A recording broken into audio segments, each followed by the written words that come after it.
Le désert du Namib est considéré comme le plus ancien désert du monde. Très inhospitalier en apparence, il abrite pourtant une extraordinaire variété d'espèces.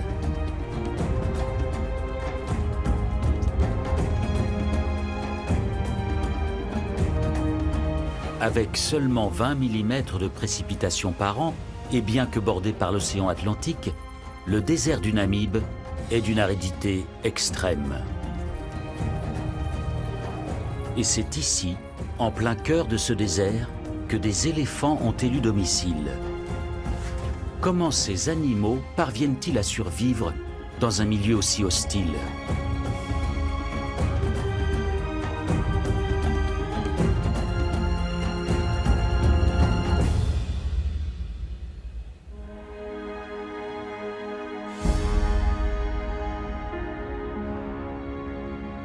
La Namibie se trouve dans le sud-est de l'Afrique. Sur environ 2000 km le long de son littoral s'étend le désert du Namib. Dans sa partie nord, le désert présente des vallées parcourues par des rivières éphémères. Parmi elles, la vallée de l'Ohanib. Le lit de la rivière traverse le désert sur 300 km avant d'atteindre l'océan.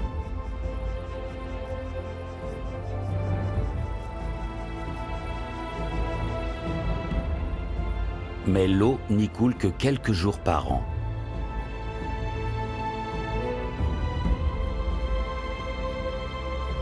Seuls des arbres aux racines profondes tels que ces Federbia des oasis résistent à une telle sécheresse.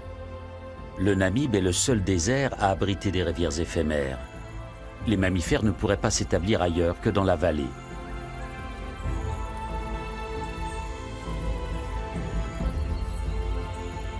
Et les éléphants du désert sont ici chez eux.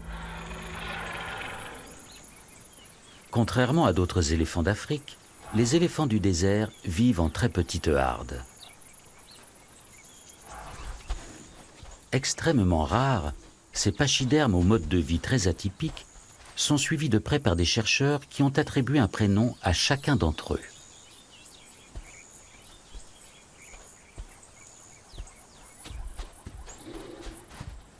Clarissa est la matriarche de ce groupe familial.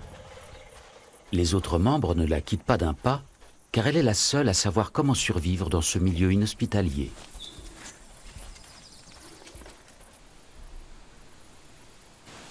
Dans la vallée de l'Ohanib, les fruits des Federbia sont mûrs. Leurs gousses renferment des graines riches en protéines.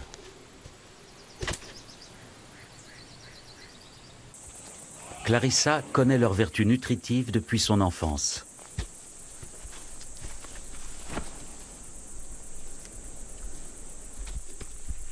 Maya, la benjamine, tente elle aussi de goûter aux fruits. Mais elle manque encore un peu d'entraînement. Heureusement, elle peut encore profiter des protéines du lait maternel.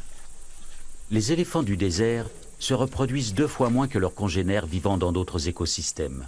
Et pour mieux préparer leur progéniture aux conditions extrêmes, les femelles doublent la période d'allaitement.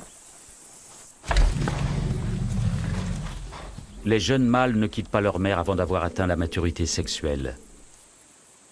Ils s'affrontent dans des combats amicaux afin de se préparer à une existence loin de la protection des femelles. Car en dehors des périodes de reproduction, les mâles adultes vivent seuls ou en petits groupes.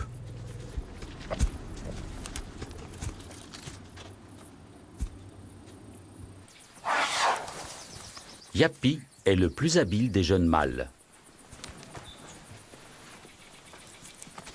Il atteint de hautes branches sous le regard envieux de son frère cadet.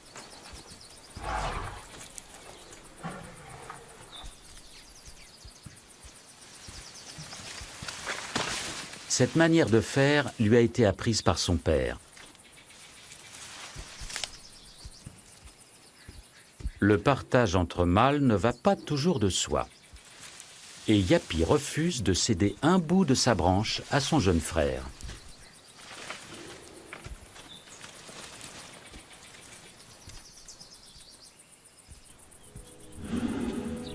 Leur père, One Tusk, va sur ses 60 ans. Son signe caractéristique, c'est l'absence de défense droite. Il l'a perdu dans un combat avec un autre éléphant. Pendant de longues années, il est resté le maître incontesté de la vallée de l'Ohanib. Aujourd'hui, il mène une vie solitaire. Un éléphant du désert en bonne santé parcourt jusqu'à 10 000 km par an à la recherche de nourriture. La large plante de ses pieds lui évite de s'enfoncer dans le sable.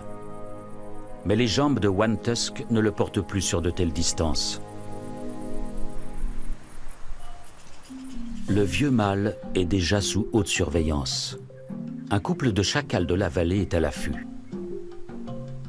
Les chacals ne se limitent pas aux petits gabarits et c'est bien volontiers qu'ils feraient honneur au cadavre du colosse.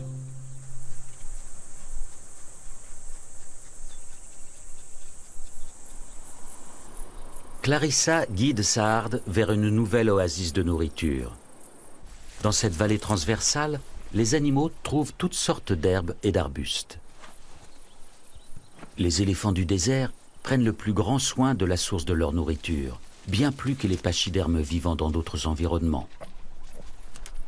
Au lieu d'arracher les plantes avec leurs racines, ils en récoltent délicatement les jeunes pousses, si bien que les arbustes peuvent continuer à se développer.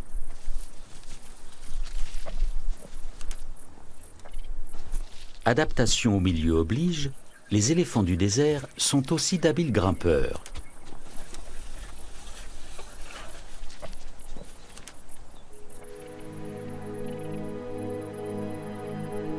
Le vieux One Tusk atteint à grand-peine un des Féderbia dont Clarissa et les siens ont eu la primeur. Et la harde n'a laissé que de maigres reliefs.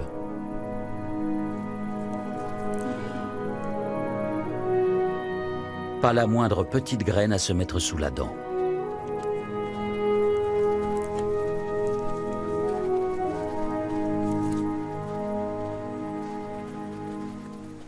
Pour la faune du Namib, survivre est un défi quotidien. Souvent, les animaux doivent parcourir de longues distances pour trouver de l'eau. À défaut de connaître des points d'eau cachés, la plupart des éléphants s'hydratent avec la nourriture qu'ils ingèrent. La moindre petite feuille verte contient de l'eau et c'est toujours ça de prix.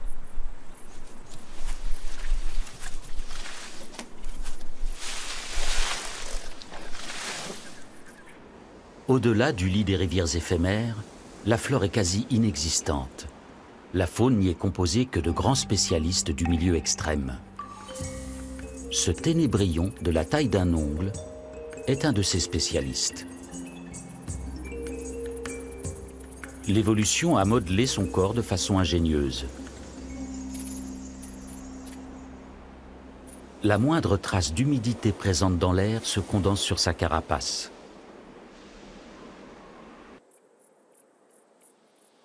Les gouttelettes qui se forment petit à petit n'ont ensuite plus qu'à glisser vers sa bouche.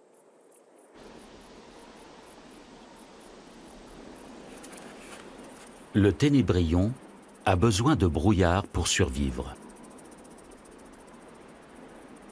Mais comment expliquer la présence de brouillard en plein désert? Le Namib est un désert côtier. Le long de ses côtes, le courant froid de Benguela, originaire de l'Antarctique, fait descendre la température de l'océan à 12 degrés.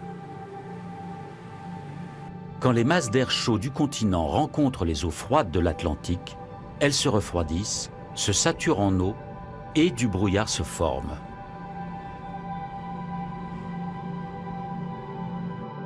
Grâce à ce phénomène, le littoral de la Namibie est embrumé environ 200 jours par an. Parfois, le brouillard s'étire vers l'intérieur des terres sur des centaines de kilomètres et atteint les vallées des rivières éphémères.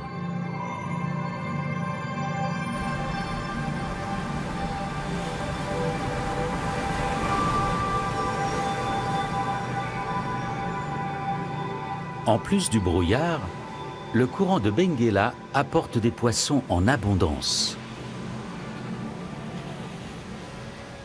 qui font le régal des otaries.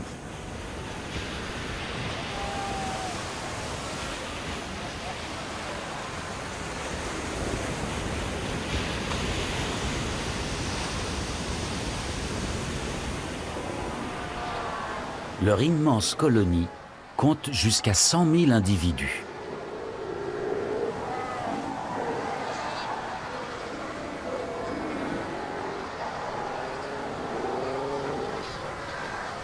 Grâce au courant froid de Benguela, la côte du Namibe est un paradis pour les phoques et les oiseaux marins.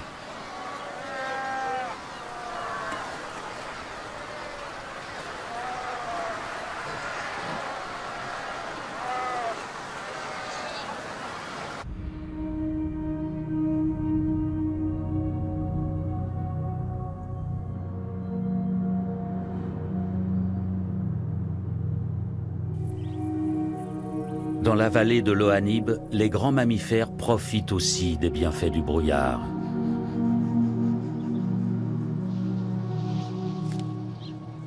Yapi et son frère absorbent les gouttes de rosée qui se déposent sur l'herbe et les feuilles.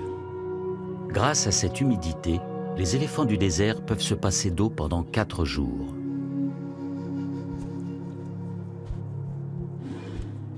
Pour l'instant, les 2 mâles vivent en solitaire, mais ce n'est plus pour très longtemps.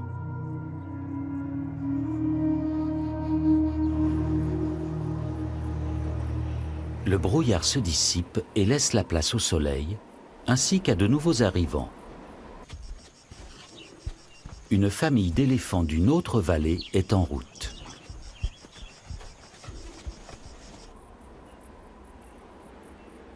Ces animaux répondent à l'appel de leurs congénères. Les sons leur parviennent à travers la plante des pieds. Les éléphants du désert ne se regroupent qu'à de très rares occasions entre individus de différentes familles. Et jamais en dehors de la saison des amours, qui ne dure que quelques semaines. Ils sont de plus en plus nombreux à se joindre à la harde de Clarissa. Certains expriment leur joie des retrouvailles après plusieurs années de séparation.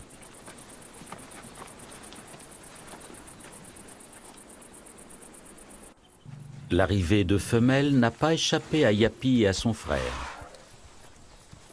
Et lorsqu'il s'agit d'obtenir la faveur des éléphantes, c'est chacun pour soi.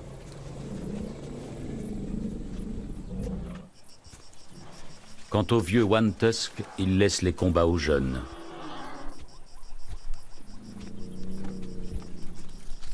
Il n'a plus la force de rivaliser avec d'autres mâles.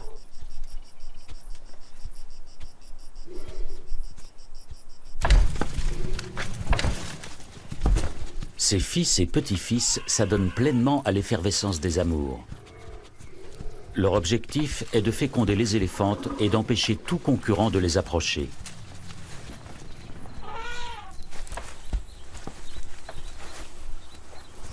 Yapi n'arrivera à ses fins qu'en utilisant un subterfuge pour isoler Clarissa du reste de la harde.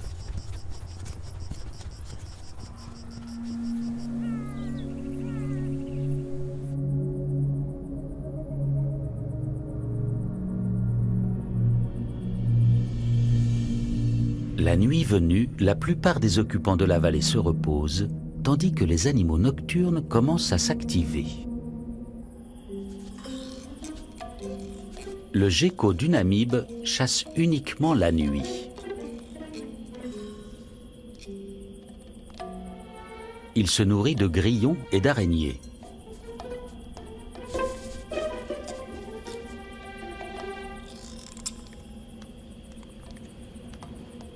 Comme les grenouilles, il possède des pattes palmées qui lui permettent de ne pas s'enfoncer dans le sable. Il parcourt ainsi les dunes en effleurant à peine le sol.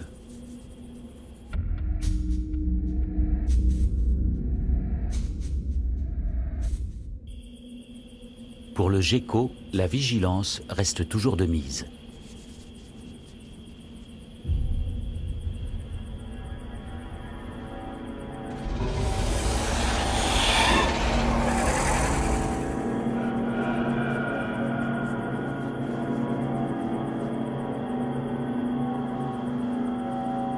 La vipère du désert du Namibe n'a pas la vie facile, tout comme les éléphants, le ténébrion ou le gecko.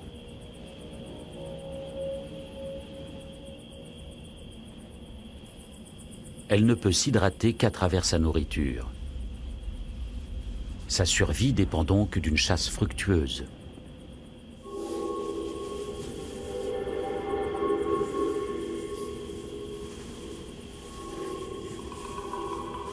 Lorsqu'elle repère un terrain propice, elle s'enfonce dans le sable et guette ses proies.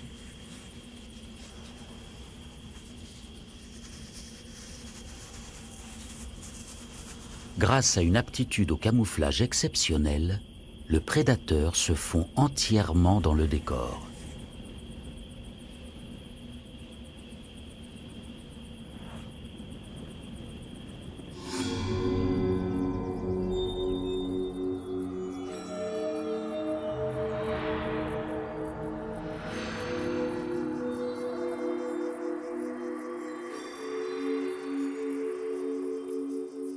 Le soleil est dangereux pour le gecko qui doit s'en protéger s'il ne veut pas mourir déshydraté.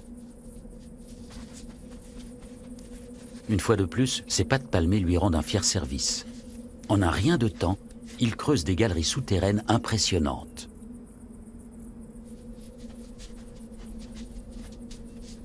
Il s'enterre jusqu'à 1 mètre de profondeur.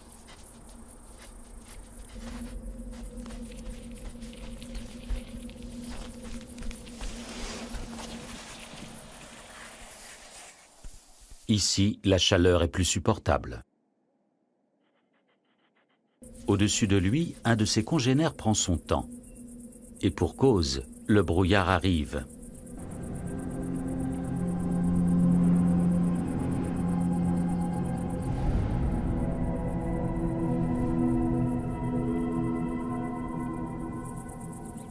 La condensation forme des gouttelettes à la surface de ses grands yeux. Le gecko n'a plus qu'à se désaltérer.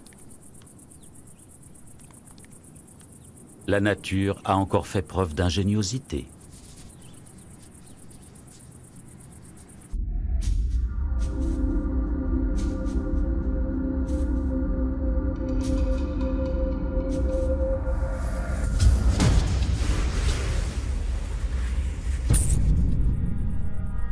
La patience a porté ses fruits. La vipère peut à présent festoyer et surtout se désaltérer.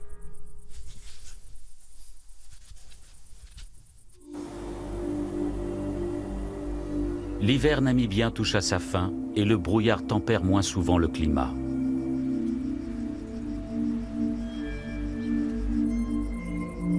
Une chaleur accablante pèse maintenant sur la vallée de l'Ohanib. Clarissa et sa famille supportent tant bien que mal les 40 degrés à l'ombre.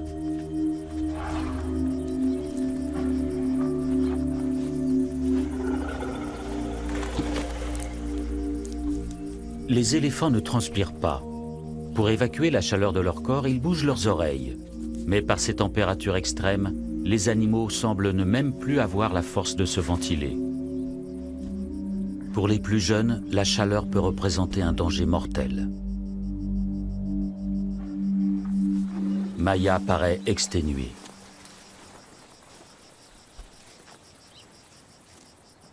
Malgré la canicule, Clarissa presse sa famille de lever le camp. Les éléphants du désert broutent environ 20 heures par jour et absorbent près de 200 kilos de végétaux. Pour se nourrir, les animaux doivent donc se déplacer constamment.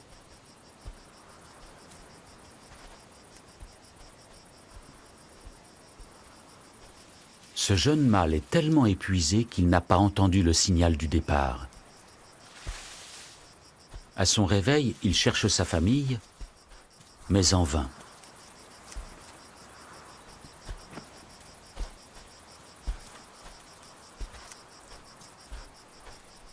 Toute la harde a disparu.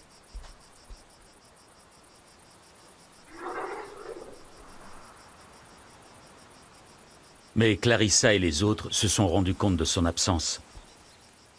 Grâce à leur trompe, les éléphants disposent d'un odorat exceptionnel qui leur permet de se localiser les uns les autres.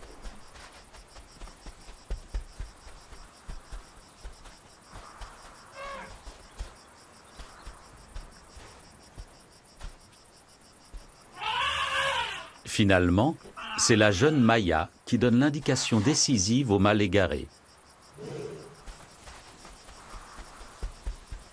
Il sait maintenant quelle direction prendre.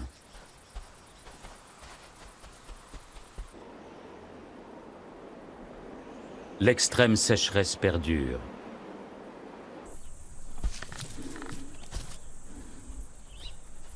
Clarissa et sa famille doivent se contenter d'un arbre mort pour toute nourriture. Dans le désert, un arbre de cette taille ne se décompose qu'au bout de nombreuses années. Les éléphants sont les seuls à pouvoir le rendre comestible pour les autres animaux. Les pachydermes n'assimilent en effet que 60% de ce qu'ils mangent et éliminent le reste. Ils répandent ainsi les graines des arbres avec leurs excréments. Certains animaux, comme les pintades de Numidie, se nourrissent essentiellement des résidus non digérés par les éléphants. Même les babouins de la vallée se rabattent sur les déjections des grands mammifères, faute de mieux.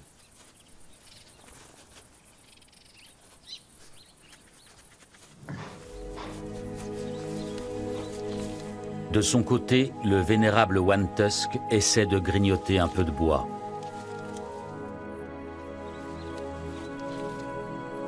Les molaires d'un éléphant repoussent 6 fois au cours de sa vie.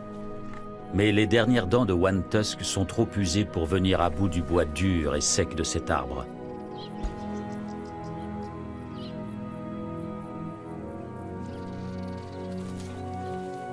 Ailleurs, en Afrique, les éléphants âgés se retirent dans des zones marécageuses pour se nourrir de feuilles tendres.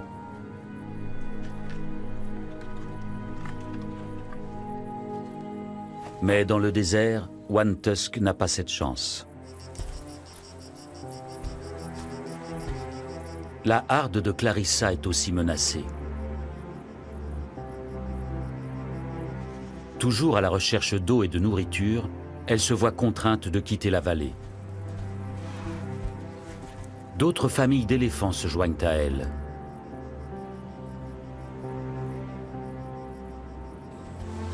Seule Clarissa connaît les points d'eau rarissimes et bien cachés. Grâce à son expérience, elle est aussi la seule capable d'en dénicher de nouveaux. La vallée de l'Ohanib se vide progressivement de ses habitants. Les chacals décident eux aussi de se diriger vers les côtes. Affamés et assoiffés, ils espèrent y trouver de la nourriture. One Tusk, lui, n'a plus la force d'entreprendre un tel voyage. Seule une pluie providentielle qui ferait pousser de l'herbe tendre pourrait le tirer d'affaire.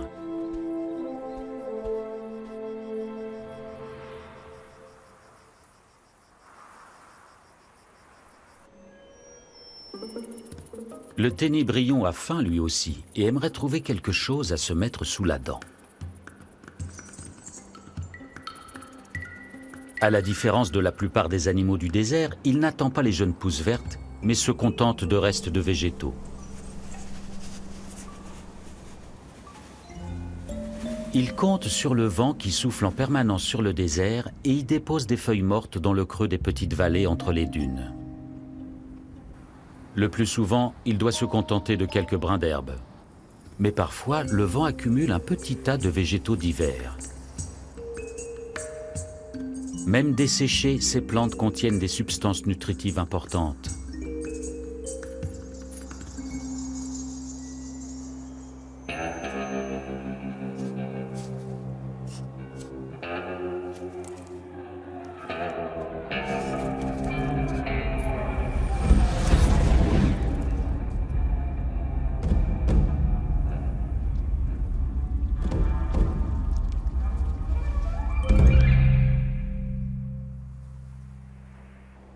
Le caméléon Namaqua est un prédateur redoutable.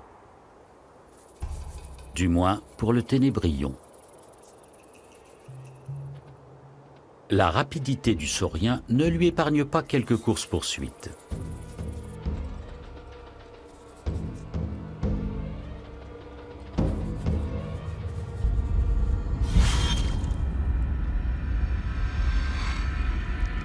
Ils chassent les insectes pour les protéines et l'eau contenue dans leur organisme.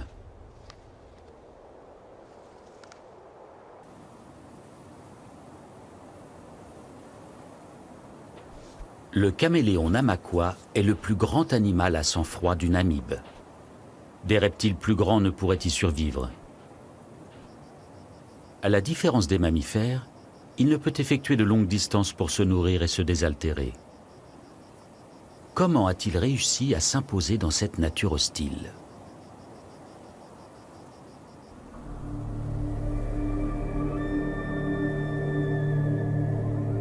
Il faut regarder en direction de la vallée du Dead Valley pour avoir la réponse. Autrefois, elle abritait une rivière comparable à celle de l'Ohanib. En remontant le cours d'eau, des animaux se sont aventurés parfois très loin à l'intérieur du désert. Puis, il y a plusieurs siècles de cela, des dunes ont progressivement recouvert le lit de la rivière et fait barrage à l'arrivée d'eau. Mais la lenteur de ce phénomène a permis aux animaux de s'adapter au changement. Et c'est ainsi que le caméléon Namaqua s'est installé et a survécu en plein désert. Quelques acacias morts sont les seuls témoins de cette époque lointaine où la végétation était abondante. Certains arbres sont là depuis plus de 500 ans. Beaucoup plus de temps qu'il n'en a fallu aux mammifères pour s'adapter à ce milieu.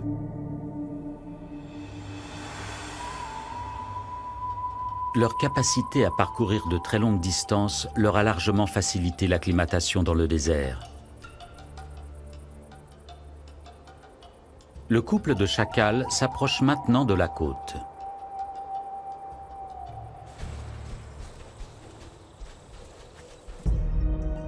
Pendant ce temps, Clarissa cherche toujours de l'eau. La petite Maya faiblit à vue d'œil.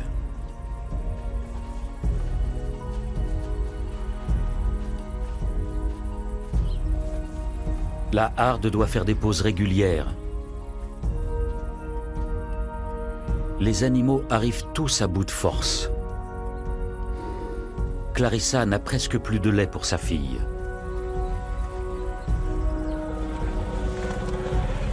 Soudain, Maya s'effondre. Mais Clarissa l'incite aussitôt à se relever. Il faut continuer à marcher.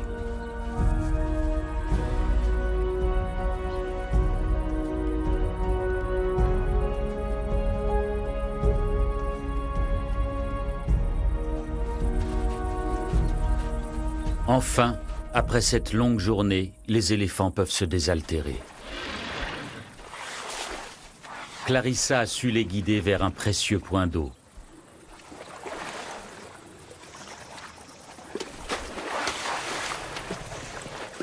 Les éléphants du désert ne boivent jamais plus de 100 litres par jour. Une manière de préserver les réserves d'eau du désert.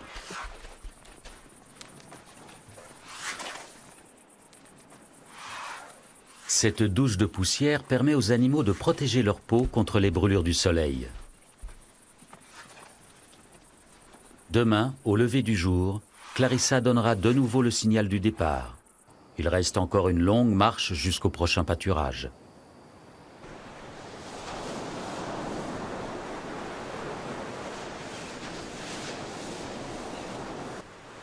Le couple de chacals vient d'atteindre la côte et se dirige maintenant vers le sud.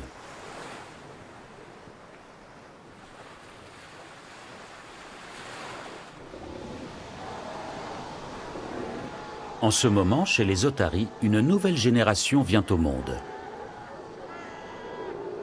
Comme la plupart des femelles, cette jeune mère est sur le point de mettre bas.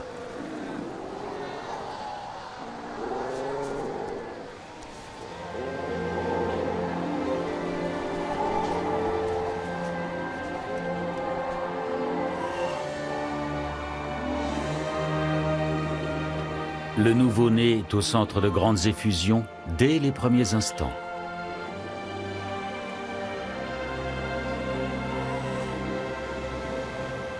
La voix et l'odeur de chaque animal sont aussi uniques que les empreintes digitales chez l'homme. Grâce à ce rituel de naissance, la mère et son petit pourront dorénavant se retrouver et se reconnaître à tout moment.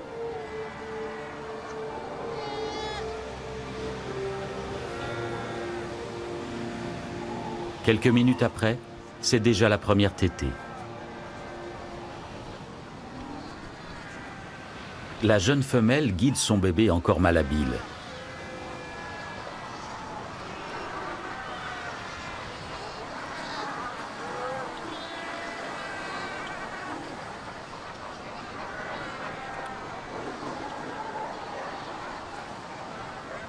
Le même scénario se répète pour des dizaines de milliers d'autres mères otaries.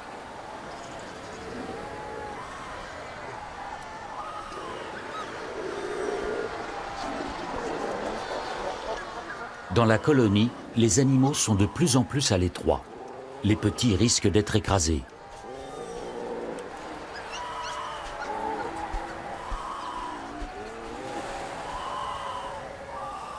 Afin de les protéger, les adultes mettent en place de véritables crèches. La jeune mère vient elle aussi y déposer son petit.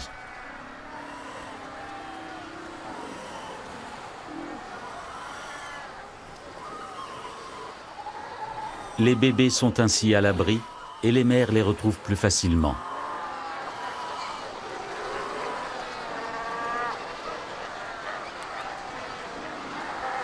Elles doivent chasser quotidiennement pour se nourrir et donner à leurs petits un lait nutritif.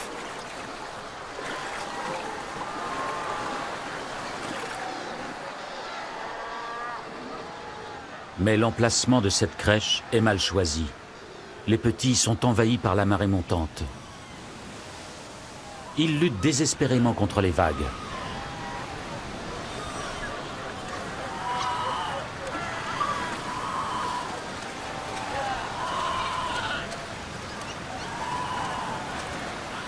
En vain, la mer emporte la plupart d'entre eux.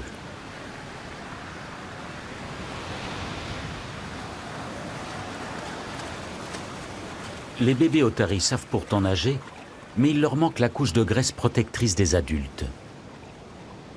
À peine née, cette petite otarie lutte de toutes ses forces pour sa survie. Bien d'autres perdront ce combat.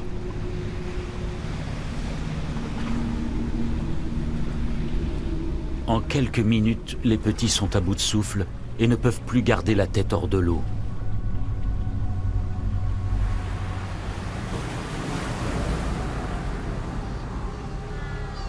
Celui-ci est encore en vie. Avec une volonté de fer, il nage vers le rivage.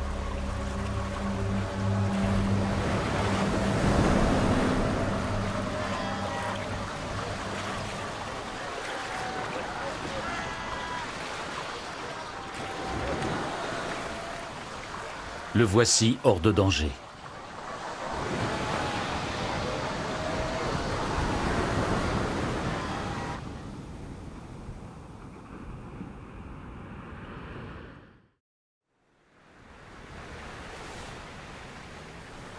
Un jour nouveau se lève sur le théâtre du drame.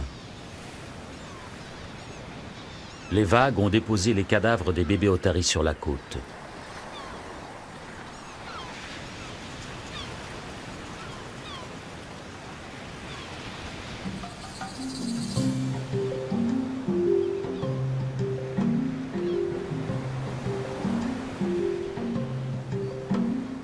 Un grand festin attend les chacals affamés qui ont parcouru des centaines de kilomètres depuis la vallée de l'Ohanib.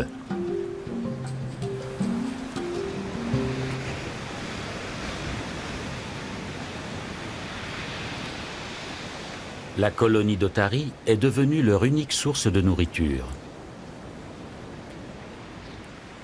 Les chacals ne sont pas exigeants et consomment essentiellement des charognes.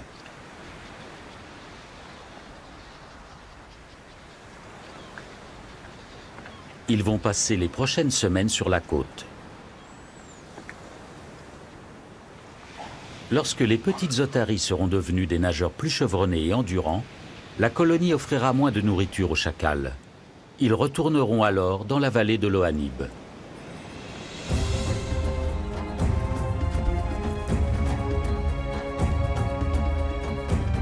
Après un long voyage, Clarissa et sa famille ont enfin atteint une rivière éphémère.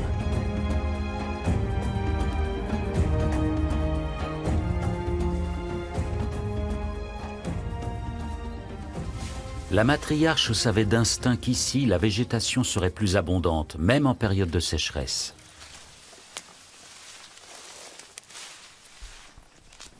Les éléphants épuisés peuvent enfin manger à leur faim.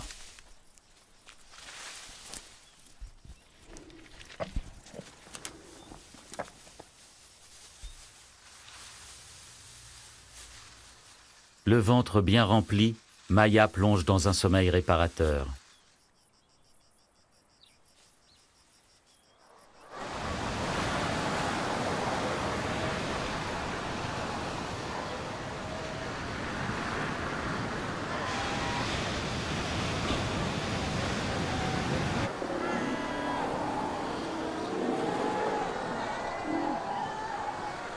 Ce bébé otari connaît un sort moins enviable. Il a échappé de justesse à la noyade, mais il ne retrouve plus sa mère.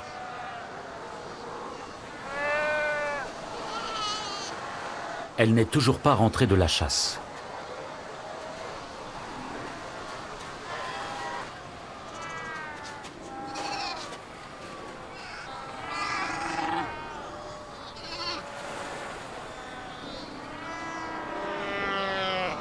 Le petit croit reconnaître la voix de sa mère.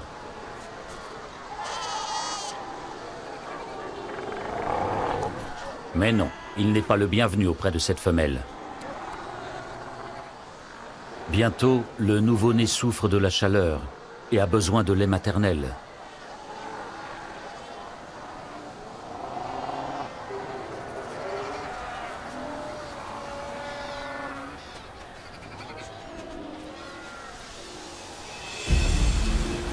À la mi-journée, la voici enfin de retour.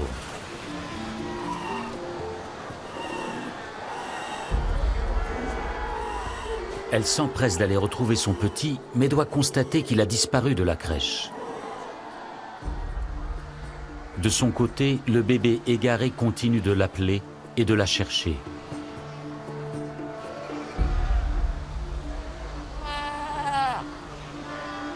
De nouveau, il croit reconnaître la voix maternelle.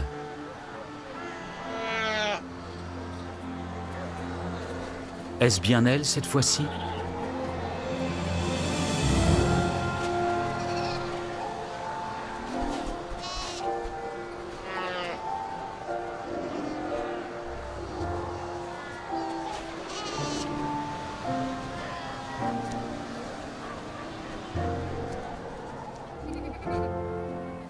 La mère et son bébé s'abandonnent à la joie des retrouvailles.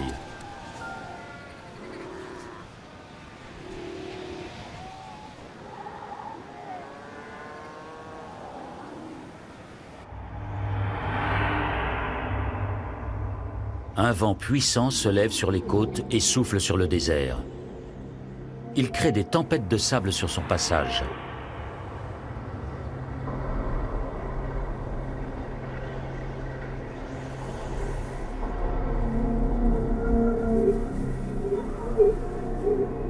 Elles atteignent bientôt la vallée où séjournent Clarissa et sa famille.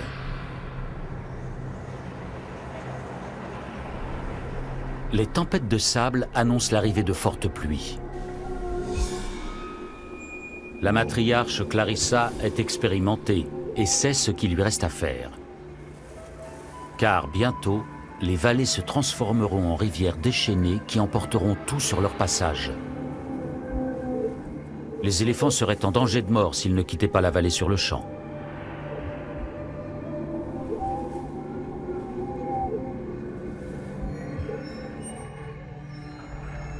Le lendemain, la rivière surgit en plein désert.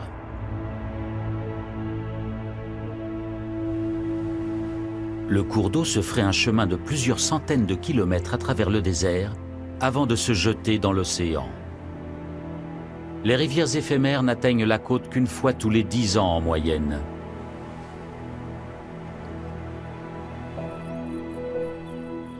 Quelques jours après la pluie, des jeunes pousses vertes apparaissent dans le Namib.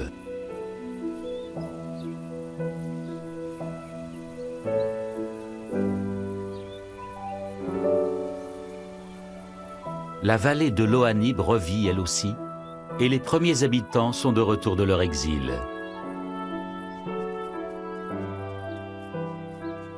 Certains n'ont pas survécu à la sécheresse. Le vieux One Tusk est mort de faim avant l'arrivée de la pluie. Les chacals découvrent son cadavre à l'entrée de la vallée.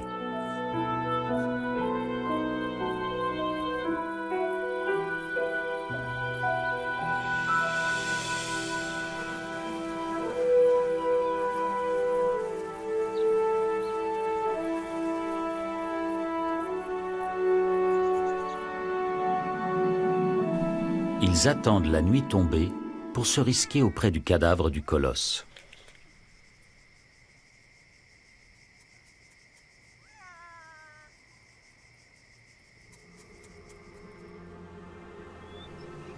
Le lendemain, des cris familiers retentissent dans la vallée.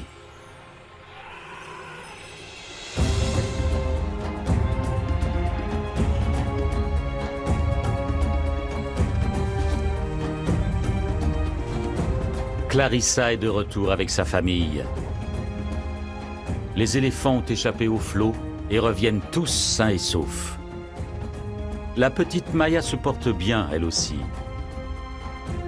Enfin, la harde aperçoit la vallée de l'Ohanib verdoyante.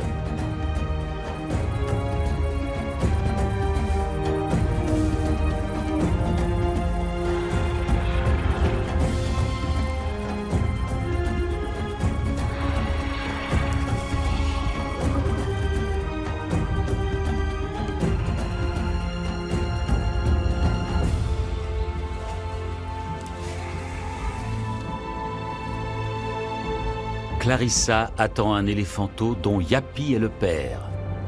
La nouvelle génération héritera elle aussi de la force et de l'expérience du vénérable One Tusk. Et la matriarche transmettra à son tour les secrets des éléphants du désert à sa progéniture pour la survie de l'espèce. La vallée de l'Ohanib est un véritable paradis pour les animaux qui ont réussi à s'y adapter à force d'agilité et d'ingéniosité. Dans le plus vieux désert du monde, ils affrontent vaillamment des conditions de vie extrêmes.